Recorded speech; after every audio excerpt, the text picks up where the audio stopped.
Det skjedde i de dager at Maria og Josef skulle reise til Betlehem og skrive seg inn i manntall.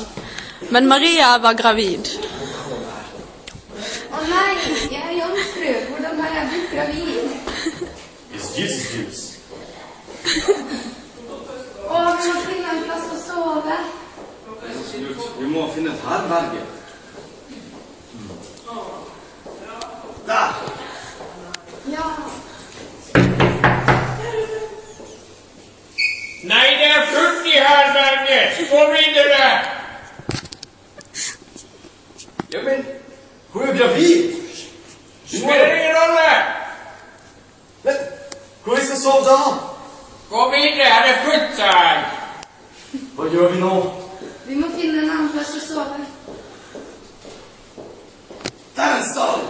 Ja, vi sover der. Hvor er kamelen? Ja, det er det. Og du i stedet. Ja, det er sånn. Ja.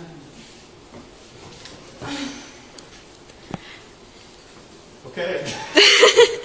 Hva ses jeg? Tror vi er nådd frem? Kult. Vi kommer med gull. Løkelse. Bisha. Bisha. Til kongen av Jerusalem. Jeg vil tilfelle. Vise venn. Ja. Men hva gjør jeg egentlig med myra? Røyka. Simon Jesus. God jul! God jul! God jul! Barn er født i Betlehem,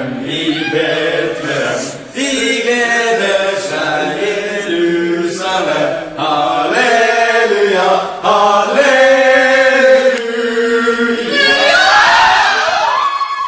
Mary's boy child, Jesus Christ, was born on Christmas Day.